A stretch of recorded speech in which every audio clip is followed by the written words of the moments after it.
Hello viewers and welcome to the Dateline Northeast, a program that gives you an overview of the developments in India's Northeast region. I am your host Chandrakala and the highlights of today's program are: people in Nagaon's Puranigudam embarks on a mission to preserve age-old minaret. Geological Survey of India sets up geological display boards at Mawmluh cave, Therriaghat to raise awareness.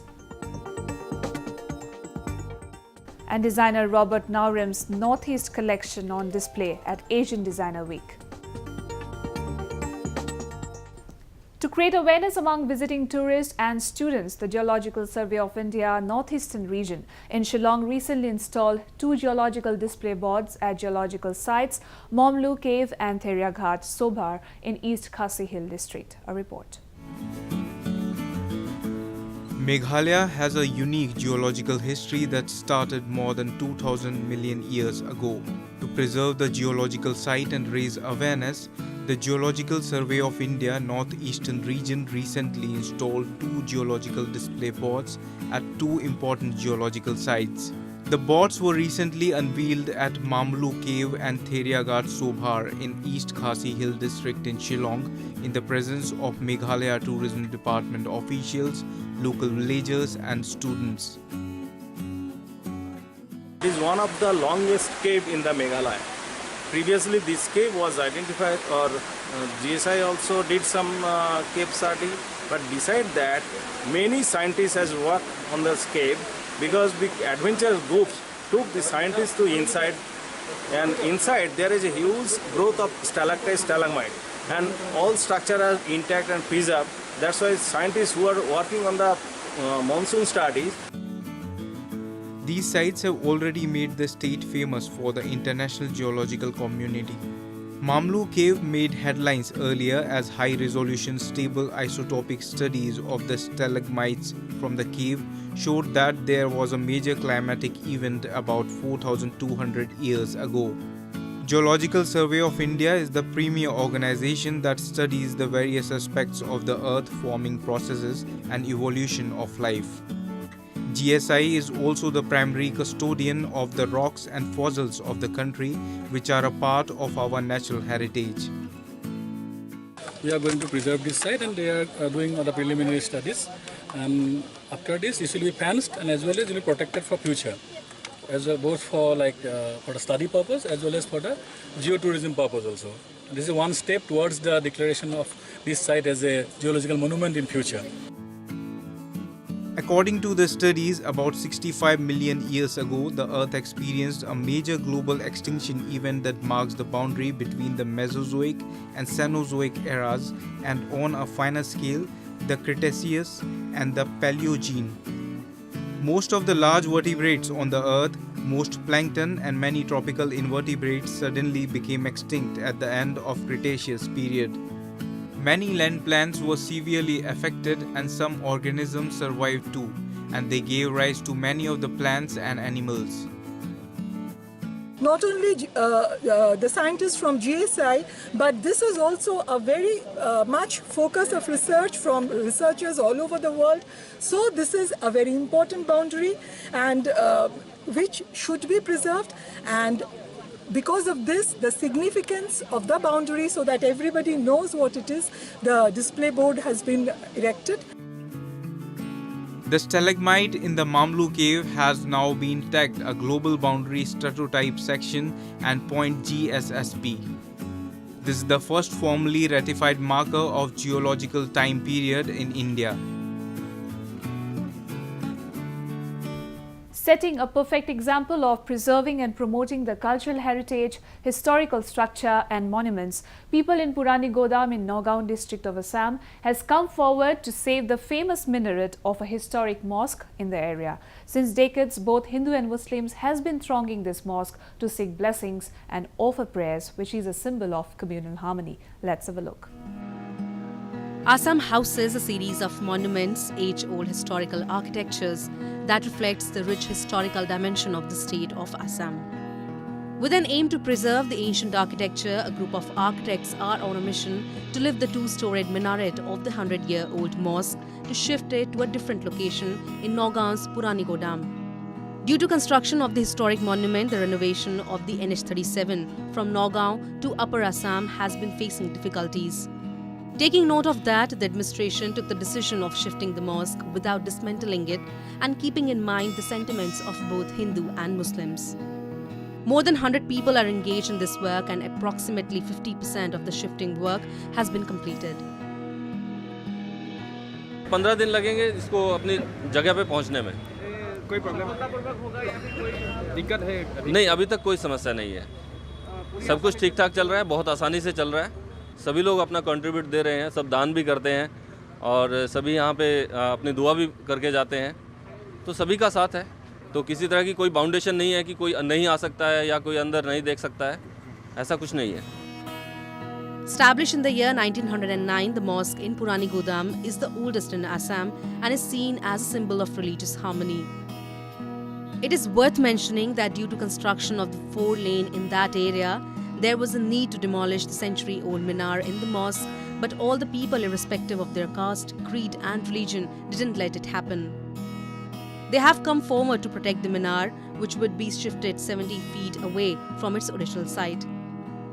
The minar has been the center of attraction for those who passes by every time by that lane. हम लोग इधर मीनार को जो है ये 120 बरस ये हो चुका है। इसे मूविंग करने के लिए हम लोग आए हुए हैं। इधर हम लोग का जो है कंपनी हरियाणा का है। आसाम में पहली बार हुआ है ऐसा काम। वो असम में कभी नहीं ऐसा काम नहीं हुआ है। हम लोग चेन्नई शिफ्टिंग नहीं हुआ है, नहीं तो लिफ्टिंग हुआ है। Lifting and shifting of the mosque was only possible with the use of modern technique of hydraulic system brought by Haryana-based company RR and Sons in collaboration with Jorhat-based company Imperial Decor. This would prevent from dismantling the minar and is done under complete safety. The work is presently underway in 2 phases. The mosque stood even in devastating earthquake that hit the state in the year 1950. Moving on, India has a rich textile heritage. To promote fashion, recently a 2-day-long fashion extravaganza, Asian Designer Week 2019 was recently held in the national capital. Organized by Asian Fashion Design Council, the event saw fashion lovers and designers from different states converging for the show. With an aim to promote Khadi handlooms and Northeast textiles of Manipur, Delhi Fashion Club presented renowned Manipur designer Robert Naorem's latest summer collection in the Fashion Week. The showstopper was a renowned actress from Manipur, Mawmluh. Take a look. To promote India as a fashion destination and provide a dynamic platform to young and aspiring designers across Asia, a 2-day-long fashion show, the 8th edition of Asian Designer Week 2019, was recently held at Hotel Vivanta Dwarka in the national capital. Organized by the Asian Fashion Design Council, the fashion show also witnessed designers from the Northeast region. The Northeast region is one such region which is well known for rich handloom textiles. With an aim to promote Khadi textiles of Northeast in collaboration with Delhi Fashion Club, renowned Manipur designer Robert Naorem showcased his latest summer collection. This collection speaks not only just about fashion design, it has a lot of emotion to do our Northeast. Northeast is an area where there is a lot of creative people, creative weavers, and very famous in handloom and textile. But it has been, get out of the limelight. Manipuri actress Mawmluh from the state was the showstopper for designer Robert. Celebrating spring-summer, Robert's collection showcased exquisite Manipuri cultural dress clubbed with Naga headgear. Bridal dress of Manipuri traditional attire, but this color has been a bit customized by the most creative person of Manipur, Mr. Robert, the fashion, the designer himself. And yeah, he's been speaking about the people of Northeast. Manipur is very creative, but he himself is a very creative person. And he has been working totally hard to promote the tradition and culture of Northeast of Manipur. Robert has been highlighting the importance of handloom and promoting traditional weavers and has showcased his designs on several global platforms. He hopes to inspire weavers and raise awareness about Manipuri culture and designs around the world. The Northeast is an area that can make India more international. It's not only rich in culture but also rich in values. That's why I thought to bring those values here in mainland and here in Delhi.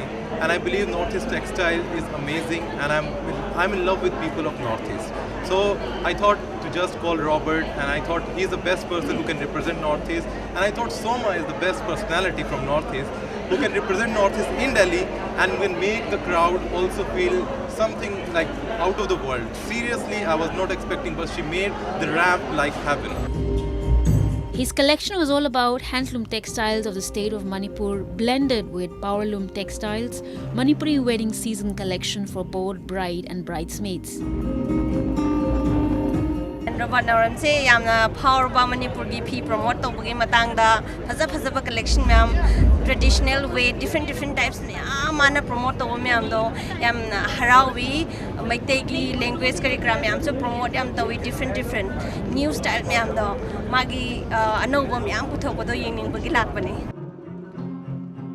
Initiatives like this not only promote Indian fashion industry globally, but also strengthen India's geopolitical position among neighboring countries through cross-border art and cultural exchange across the subcontinent.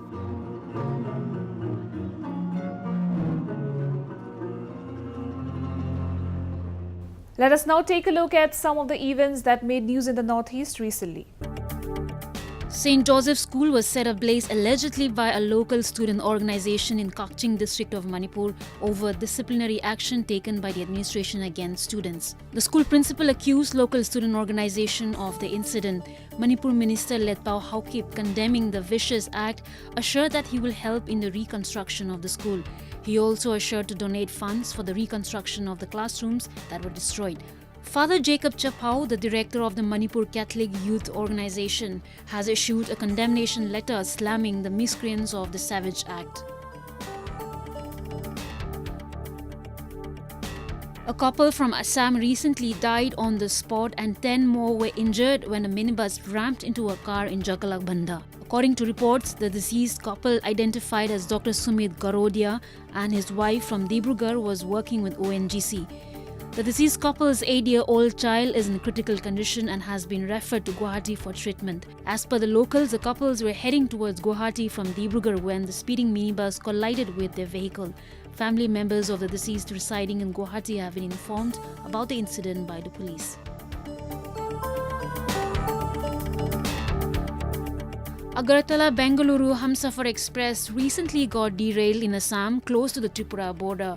According to reports, there was no information about the casualty. The express was derailed by two wheels on the Surjul Breach between Churaibari and Kalkalighat. Senior divisional officers visited the site. The train has been taken back to Churaibari and all needs of passengers are being attended to. With the mercury level on the rise, the authorities at the Assam State Zoo Cum Botanical Garden have made special arrangement for the animals to protect them from scorching heat this summer. Informing about the precaution being undertaken in the zoo, Tejas Mariswamy, Zoo's Divisional Forest Officer, said, "This year summer has arrived too early and it is very harsh. We are trying our level best to keep the animals in shades and shelter house with fans installed inside the shelters." Around 100 rescuers from National Disaster Response Force, State Disaster Response Force, Fire Department and a team of experts from MU Earth Sciences Department are still searching for 3 missing persons at Chatong village where a locally made boat capsized recently. The tragic incident occurred a couple of days back at Ramray tourist site or Chatong Lake when the 2 boats occupied by many picnickers turned turtle due to a gale in the middle of the dam. According to reports, 35 personnel of NDRF arrived from Arunachal Pradesh and 15 personnel of SDRF and 28 personnel of fire service along are trying to find the missing persons. Well, viewers, women in Manipur have been a pillar of strength and a symbol of courage for the society. Their endeavours in being self-dependent has always been a matter of pride for the people of the state.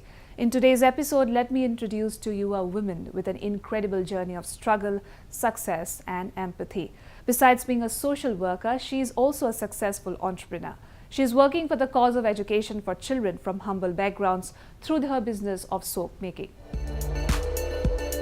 The role of women of Manipur in the socio-cultural life has always been immensely crucial. There are many known women personalities from Manipur who have vital contribution in all spheres of life. The women folk of the state are fierce, courageous and independent and are earning their livelihood equally as their male counterparts. One such woman, who is a successful entrepreneur besides being a social worker, has come up with the humble initiatives of providing helping hands to the orphans by making soaps. Meet June Rose Waife, who is an embodiment of women empowerment. She started her venture of organic soaps in the year 2017 and since then she has been flourishing, touching great heights. The main reason why I started making handmade soaps is when I start using the commercial soaps and all, I find it is not good on my skin. And when I look at the contents of these soaps and all, there are so many chemicals. So I started thinking can there be any soaps without that much chemicals and which will be good for my skin? So I explored into these things and then I started making this soap. June uses her innovative ideas of making soaps from natural oil extracts, extracts of fruits and herbs like lemon, rose and aloe vera. She says that these herbs and fruits have positive benefits on health and nourishes the skin. She makes varieties of soaps of different shapes, sizes and fragrance under the brand name Luxury Soothe Handmade Soaps. She used social media platforms to advertise her products and reach out to people, which brought her enormous popularity. Whatever little she earns from her business goes in helping the orphan children who are deprived of education. I see lots of people, poor people, intelligent people, poor people, especially children who cannot go to school, whose parents cannot afford their educations. So I have done my bit with my own pocket money in helping those children for their educations. Waife began her schooling at Standard English School and graduated from GP Women College in English in the year 1989. Since then, she always had an inclination towards working for the welfare and betterment of the society, especially women. Her hard work and perseverance in every avenue led her to become a member of State Women Commission. During her tenureship, she came across several downtrodden families and children who were deprived of their rights to study due to lack of finances. Such circumstances inspired her to take a stand, and that is when she started her unique venture of making soaps. June's journey to success is proof of the fact that educated and empowered women are assets to the society and that nothing can stop them from being successful in every sphere of life. Well, celebrating the essence of folk dance of India, the Madhya Dakshini festival brought to life a plethora of cultural performances from different states. Around 100 folk artists from different states such as Maharashtra, Madhya Pradesh, Chhattisgarh, Andhra Pradesh, Assam took part and exhibited their talents. Vibrant and colourful folk dances highlighted the cultural legacy of the country. The festival was held in the premises of Shilpagram of NEZCC at Panjabari in Guwahati. Let's have a look.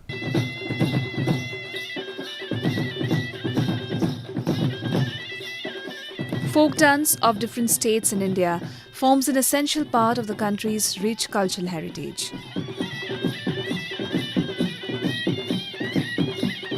Each state has its own folk art and culture that reflects the rich diversity of the country. With an aim to bring forth the folk and tribal dance of the states to the global forefront, the South Central Zone Cultural Centre, Ministry of Culture in collaboration with the Northeast Zone Cultural Centre organised the Madhya Dakshini Festival.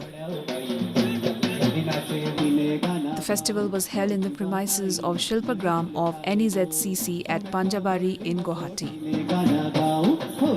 More than 100 folk artists from different states like Assam, Maharashtra, Madhya Pradesh, Andhra Pradesh participated and showcased their tribal and folk dances. The festival acted as a platform for huge cultural exchange and stood as an epitome of unity in diversity. आप जानते हैं कि एक भारत श्रेष्ठ भारत अपने भारत देश में विभिन्न जाति के, विभिन्न पंथ के, विभिन्न धर्म के लोग रहते हैं, लेकिन संस्कृति एक है। यह संस्कृति एक मानी जाती है। उस संस्कृति अंतर्गत सारे प्रदेश के लोक नृत्य कलाकार एक ही मंच पर आके अपनी प्रस्तुति, अपनी राष्ट्रीय एकात्मता का प्रदर्शन करते हैं, जो कि अपनी भारतीय कला और संस्कृति का एक प्रतीक है। Tribal folk dances such as Gudum Baja of Madhya Pradesh, Dadari Nritya and Keri Lok Nritya of Chhattisgarh and Assam's Bhortal Nritya and Bihu caught the attention of the viewers. The folk artists were seen adorning their traditional costumes, highlighting their sense of their unique culture. The well-known Geri dance performance by a group of artists from Chhattisgarh left the audience awestruck. कई हजार वर्ष पहले छत्तीसगढ़ घनघोर जंगल हुआ करता था। तब वहाँ के लोग एक जगह से दूसरे जगह जाने के लिए ये गेड़ी का इस्तेमाल करते थे।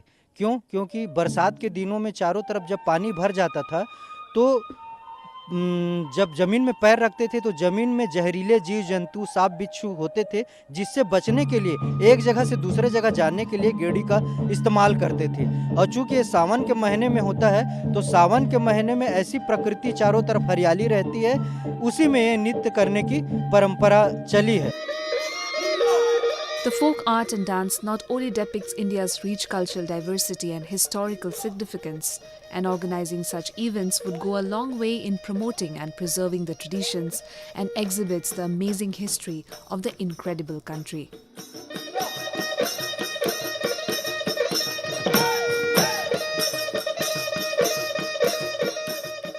Well, viewers, with that we have come to the end of this episode of Roving Report. Do connect with us through our Facebook page and follow us on Twitter at @NEIndia_ANI. You can also subscribe to our YouTube channel to get latest news updates from the Northeast. I'm your host Chandrakala signing off. Goodbye and take care.